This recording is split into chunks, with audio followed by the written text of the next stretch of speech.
Betiki nene kriyabu ihe onyonyo ebe Dave ma hine ku yabo. Afrom ya. Ano the mother for ya. What are the whole Dave? Maka nke bezoko na Dave mahi si Ebonyi. Odon ka bia Fran welu Ebonyi. Maka o si obola afọ Nsụka we gbadataba gaba ebe dị iche iche. Gbada Anambra na other places. Odon ka olu Ebonyi. Oru. Onwe ebe ọ na-eru.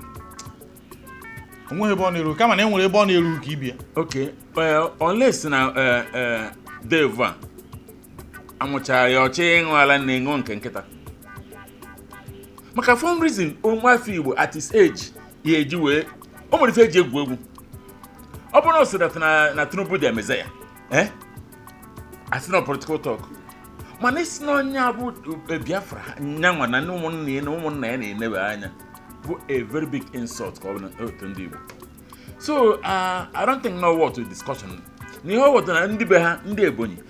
Ihe ji ụmụ na ụmụ ndị n'ebe ha na-ekwu emecha ha gobere on your mandate we shall stand. Nya wonitere egwu dịka kwa master ndị ọzọ wee kwuolie. Mana ife abụrụ na o nwere obodo ọ ga-abụrụ ndị bụ ezigbo ndị Igbo. Okwucha that thing ewepịa ọta makacha ya. Because o nwere ife eji egwu egwu.